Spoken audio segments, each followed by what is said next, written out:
saudaraku, Om Swastiastu. Perkenalkan, nama saya Komanasa Maharani sebagai narator. Halo semua, perkenalkan nama saya Gusti Wiratana Putra sebagai Maling Kundang. Halo, perkenalkan nama saya Komang Devisti Artini sebagai Mande Rubaya, ibunya Maling Kundang. Halo, perkenalkan nama saya Putri Karyani sebagai putri dari Saudagar Kaya Raya. Halo, saya Putri Jodiangga Perdana sebagai Saudagar. Halo, saya Iko Monito Prasetya sebagai Rashid dari temannya Maling Kundang. Halo, perkenalkan nama saya Puja Indi sebagai editor. Om, Santi Om.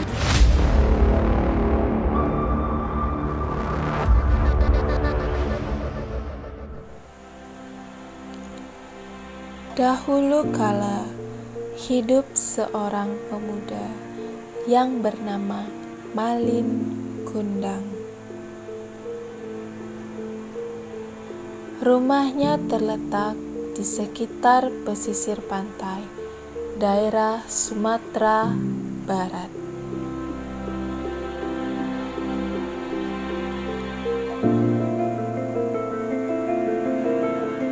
Di rumah tersebut, Malin Kundang hidup bersama dengan ibunya, Mande Rubaya. Ayah dari sang Malin diceritakan sudah meninggal dunia semenjak Malin Kundang kecil.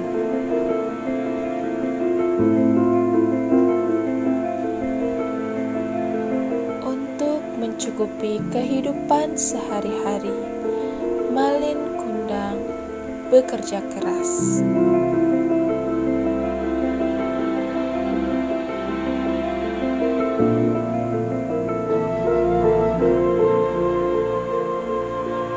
Kendati gajinya kecil, ia tetap melakoni karena hidupnya memang serba kekurangan.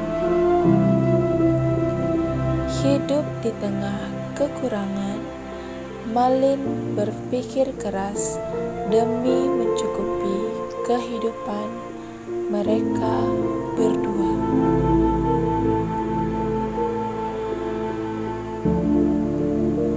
Hal ini terjawab ketika suatu hari datang sebuah kapal besar di pantai tempat Malin tinggal dan bekerja.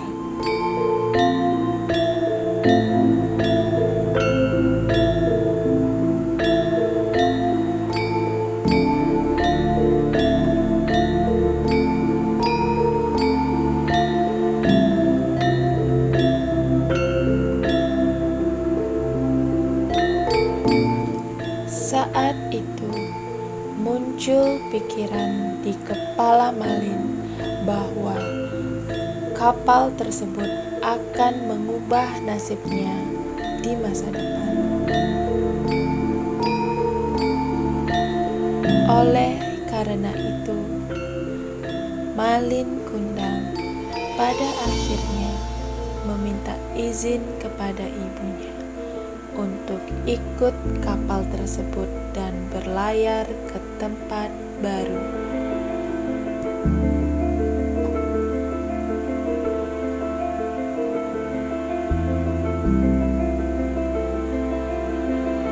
Pada awalnya, Mande Rubaya merasa berat hati mengizinkan anaknya pergi.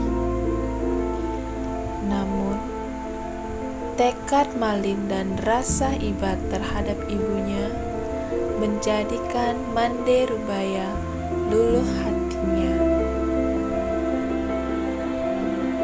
Dengan begitu, Mande Rubaya mengizinkan Malin untuk pergi merantau.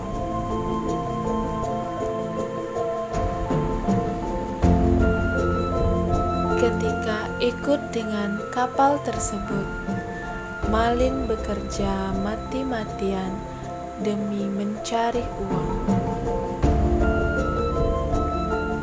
Hal ini pada akhirnya membuat Malin benar-benar menjadi orang yang sesuai dengan keinginannya.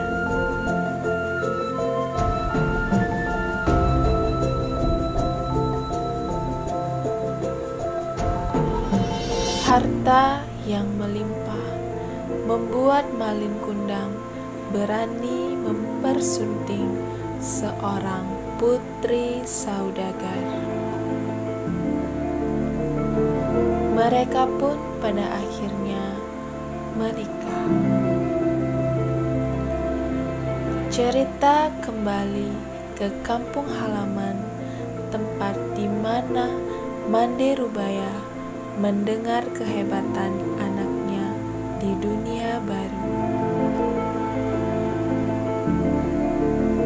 Setiap hari, Mande Rubaya pergi ke tepi pantai untuk menantikan kepulangan anaknya, Malin Kundang. Keinginan tersebut terjawab ketika suatu hari kapal besar muncul.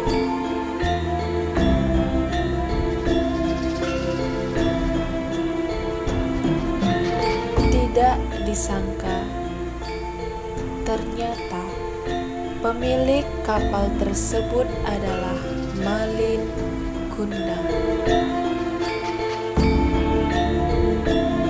Ia datang ke kampung halamannya bersama dengan istrinya. Mengetahui hal tersebut, Mande Rubaya menemui Malin Kundang dan segera memeluknya.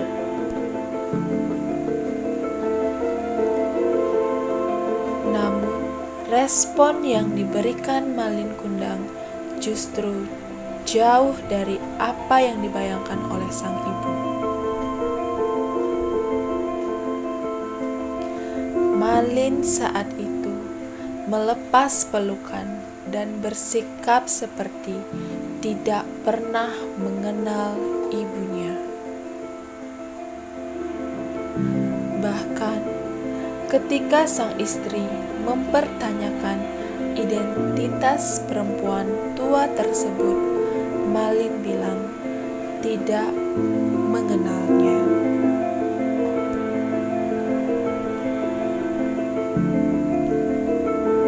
Lebih dari itu, Malin menyatakan bahwa perempuan tersebut bukanlah ibunya.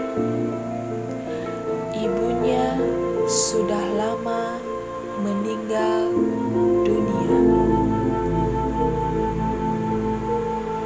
Pada akhirnya, dengan perasaan kesal dan sedih, Mande Rubaya berdoa kepada Tuhan agar anaknya segera dihukum. Selang beberapa waktu, kapal Malin Kundang berlayar lagi dan muncul badai besar. Badai tersebut berhasil menghancurkan kapal Malin Kundang. Kepingan-kepingan kapal yang hancur itu akhirnya menepi ke pinggir pantai. Di situ ternyata ada juga batu yang menyerupai sosok manusia dan diidentikan dengan sosok Malin Kundang. Oleh karena itu, maka batu berwujud manusia yang berada di pantai air manis dianggap memiliki keterkaitan dengan legenda Malin Kundang. Selamat menyaksikan. Malin Kundang memiliki sahabat yang bernama Rashid.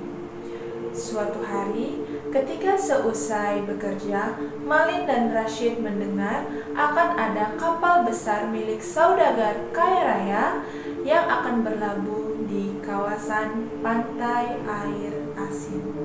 Seketika itu, Malin dan Rashid memiliki keinginan untuk merantau karena mereka berpikir dengan cara merantau hidup mereka akan berubah.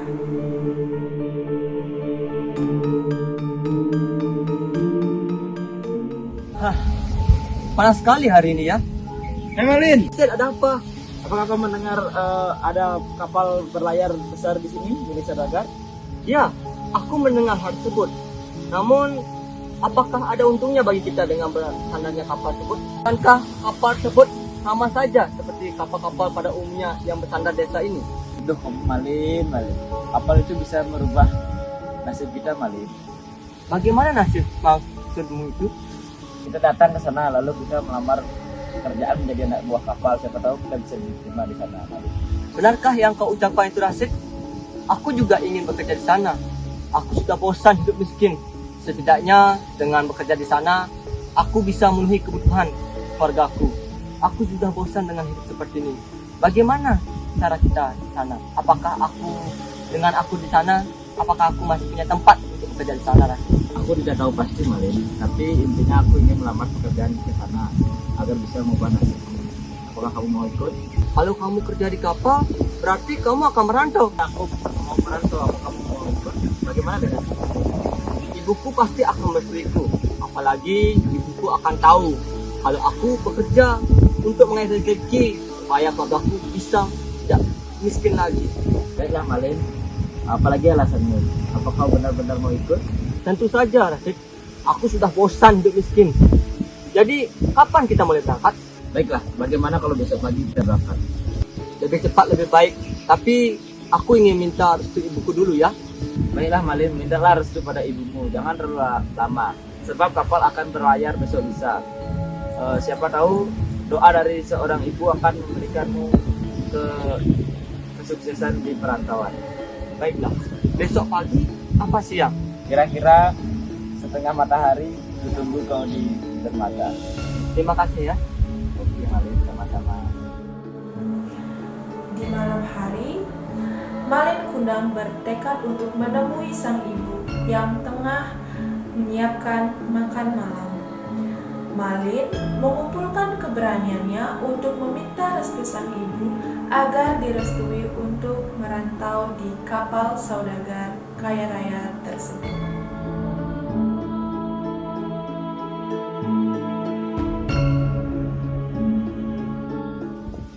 Assalamualaikum, Bu. Waalaikumsalam, Nak. Bu, Malin mau minta restu, Bu. Minta restu untuk apa, Nak? Kamu mau kemana? Aku ingin mengubah nasib keluarga kita, Bu. Bagaimana caranya, Nak? Tadi pagi aku bertemu Rashid. Dia memberitahuku ada kapal yang bersandar di desa kita. Aku ingin bekerja di sana, Bu. Malin, apakah kamu tega meninggalkan ibumu yang sudah tua sendirian, Nak? Kamu adalah anak ibu satu-satunya. Kamu harta ibu yang paling berharga, Nak. Malin juga tidak tega, Bu. Tapi Malin sangat bosan hidup miskin, Bu. Malin sudah capek dihina-hina oleh tetangga kita. Jadi setelah Malin bekerja, nanti Malin punya banyak uang. Kita bisa kaya, Bu. Nanti sampainya Malin ke sini, tinggal di sini lagi. Ibu tinggal istirahat saja, duduk santai saja. Tapi, Nak, ibu tidak perlu banyak uang. Ibu sudah cukup. Tapi, Bu, Apakah kau yakin ingin meninggalkan ibumu ini sendirian di rumah? Malin juga sebenarnya tidak tega, Bu. Tapi Malin bertekad akan merubah nasib keluarga kita. Malin sungguh sudah bosan, Bu, dihina-hina oleh tetangga kita karena kita miskin. Tapi ibu ingin kamu tetap di sini, Nak. Tapi, Bu, Baiklah, Malin. Jika memang itu menjadi keputusanmu, ibu akan selalu mendoakanmu dan selalu menyertaimu. Tapi jika kamu nanti sudah menjadi kaya dan banyak uang, jangan pernah lupa pulang ya, Nak. baiklah, Bu. Terima kasih atas doa restu Ibu. Malin janji akan pulang secepatnya dengan banyak membawa uang. Kapan kamu akan berangkat, Nak? Besok pagi, Bu. Secepat itukah kamu akan pergi, Nak? Kamu akan meninggalkan ibu sendirian di rumah. Iya, Bu. Doakan Malin agar bisa selamat dan berhasil sampai tujuan. Baiklah, Nak. Ibu besok akan membuatkan kamu bekal, Nak. Baik, Bu. Buatkan Malin masakan kesukaan Malin. Karena masakan ibu sangatlah lezat. Nanti supaya Malin bisa mengenang masakan ibu. Dan sampainya Malin di rumah, Malin berjanji akan memakan masakan ibu. Baiklah, anakku. Cepatlah tidur. Besok ibu akan membangunkan. Baik, Bu. Malin tidak bisa berkata apa-apa. Ia hanya bisa tersenyum sembari menatap ibunya dan menuju ke kamar tidurnya. Keesokan harinya, Malin Kundang diantarkan oleh ibunya. Malin dan Rashid segera menuju ke pantai air asin di tempat kapal besar milik saudagar kaya raya tersebut berlabuh. Mande menunggu di tepi pantai sembari melihat Malin dan Rashid menaiki kapal tersebut. Tak berselang lama, kapal yang dinaiki oleh Malin dan Rashid ini perlahan menghilang. Untuk pertama kalinya, Malin menaiki kapal besar ini dan bertemu dengan saudagar kaya raya. Seketika itu, Rashid memperkenalkan Malin kepada saudagar kaya raya tersebut.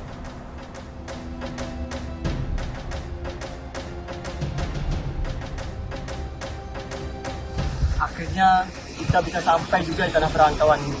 Ya, Malin, kita sudah dekat dengan cita-cita kita. Terus sekarang kita bagaimana dengan pekerjaan kita? Aku juga tidak tahu, Malin Kundang. Aku juga kebingungan. Apakah kalian sedang mencari sebuah pekerjaan? Iya, benar. Nah, kebetulan sekali saya sedang mencari dua orang pekerja. Apakah kalian mau bekerja di kapal saya bersama? Saya mau dua. Kira-kira kapan kamu bekerja? Tapi kalau kapal ini sudah sampai, kalian bisa bekerja bersama. Di mana rumah Tuan Saudagar? Oke, nanti aku bilang ada langkahnya. Baik, Tuan.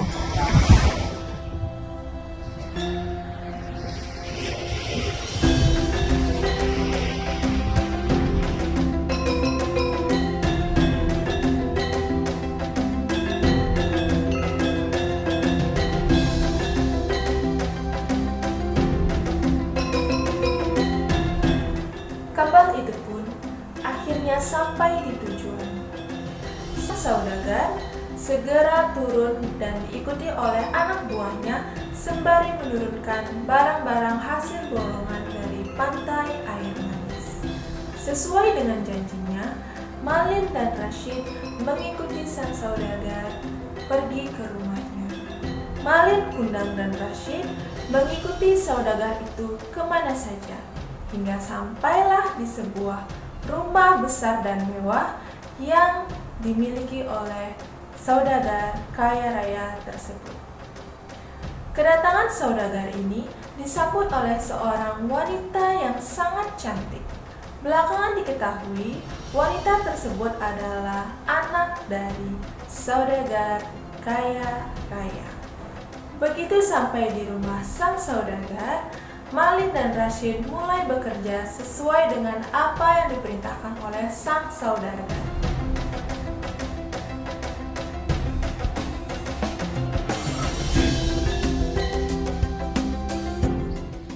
Ayah, siapakah nama dua orang itu ya? Yang mana anakku? Yang itu, yang gagah, tampan dan rajin itu ya? Oh, yang itu, yang bernama Malin, ya, yang satunya itu yang bernama Rashid. Mereka bekerja bersama ayah, nak. Yang mana Malin dan yang mana Rashid ya? Itu yang tegak, tinggi dan tegas itu yang bernama Malin Kundang, dan yang badannya pendek itu yang bernama Rashid, nak. Dan Kundang? Ya, nak, yang bernama Malin Kundang. Memangnya ada apa, putriku? Memangnya ada yang aneh dari mereka? Tidak apa-apa ya, saya cuma ingin tahu saja. Sudah dulu ya, saya mau balik ke dapur dulu. Baiklah, nak. Tidak disangka, ternyata sang putri saudagar diam-diam menyukai sang Malin. Tidak hanya karena fisiknya yang rupawan, Putri juga menyukai kinerja sang Malin Kundang karena bekerja begitu keras. Diam-diam, Malin juga merasakan hal yang sama. Malin Kundang juga menanti kepada sang putri saudagar. Sang saudagar yang tahu putrinya dan Malin Kundang saling menaruh hati, akhirnya sang saudagar mengizinkan putrinya untuk menikah dengan Malin Kundang. Karena sang saudagar tahu Malin Kundang ini sangat pekerja keras dan sangat rajin. Apalagi setelah menikah, Malin Kundang terlihat sangat tekun dan perlahan mengubah nasibnya. Dan kini Malin Kundang sudah menjadi seorang yang kaya raya. Sebaliknya, nasib malang justru menimpa sahabat Malin, yaitu Rashid, karena ia dipulangkan dari tempat pekerjaannya karena lebih terlihat sering bermalas-malasan. Sampai suatu hari, Malin dan istrinya pergi ke daerah pantai air manis untuk membeli sesuatu.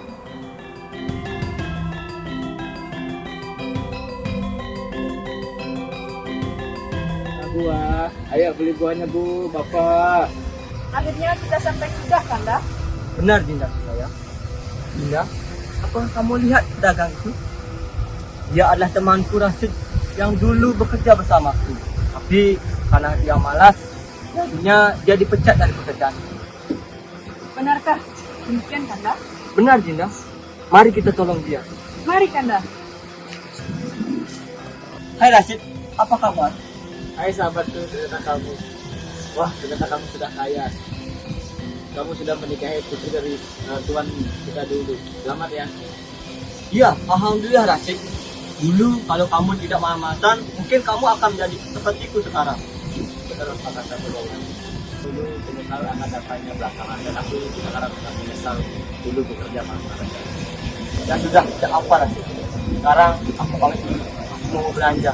Dan ini, tolong terima. Jangan repot-repot kawan. Kau mampir saja, aku sudah bahagia. Ya apa kawanku, ini sebagai tanda aku berteman denganmu. Terima kasih banyak kawan. Terima kasih. Pakailah ini dengan baik ya. Baik kawan. Setelah Malin Kundang meninggalkan lapak milik Rashid, Rashid segera menuju ke rumah Mande Rubaya. Setelah sampai, Rashid segera memberitahu Mande Rubaya bahwa anaknya telah datang bersama istrinya. Mendengar hal tersebut, Mande Rubaya begitu senang dan ia tergesa-gesa menuju ke tempat persandaran kapal milik Malin Kundang. Saat itu juga, secara tiba-tiba langit mulai menjadi gelap. Ombak yang tinggi dan hujan badai muncul secara bersamaan. Sebuah kilat dan petir mulai menyambar tubuh Malin Kundang yang sempoyongan dan perlahan-lahan tertunduk. Malin Kundang saat itu juga mulai menyesal kepada sang ibunya. Namun, Malin Kundang sudah benar-benar terlambat. Setelah tersambar petir, perlahan tubuh Malin berubah menjadi batu. Kapalnya pecah setelah dihantam ombak dan badai.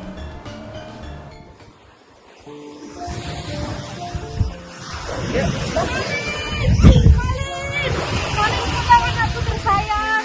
Ibu sangat merindukanmu, nak. Siapa kamu? Berani-beraninya kamu mengaku sebagai ibu mertuaku. Mana mungkin suamiku memiliki ibu mertua sepertimu? Saya ibunya Malin Kundang, nak. Kamu siapanya Malin Kundang? Kamu ibunya. Kamu sangat cantik, nak. Bohong! Apa kamu sudah gila? Ibuku tidak mungkin sepertimu. Aku tidak punya ibu miskin tua seperti kamu.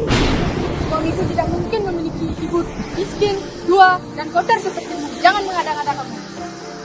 Kamu pembohong. Kamu bukan ibuku. Ibuku sudah lama meninggal. Jangan pegang-pegang baju ini. Baju ini sangat mahal. Kamu tidak akan bisa menggantinya jika ini rusak. Sudah, pergi sana. Ya Allah, kenapa anakku berubah menjadi seperti ini? Mengapa hati hatinya menjadi sekeras batu. Aku yang telah melahirkan dan merawatnya, ya Allah. Sesungguhnya anakku sudah menjadi anak yang durhaka. Tuhan, kutuk dia menjadi batu. Jangan ibu, maafkan aku ibu. Kanda suamiku. Sudah terlambat kami. Itulah akibat dari sikap aku dan durhakamu. Maafkan aku ibu. Maafkan aku ibu.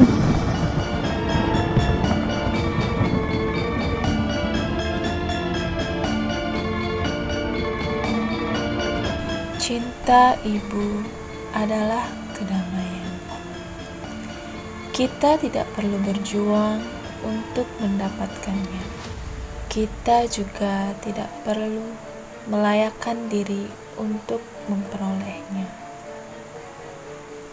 Ibu adalah orang yang sangat hebat, yang tidak pernah lelah untuk membahagiakan anaknya. Ibu juga tak pernah lelah untuk merawat, membesarkan, dan membimbing anaknya. Hati ibu itu sempurna.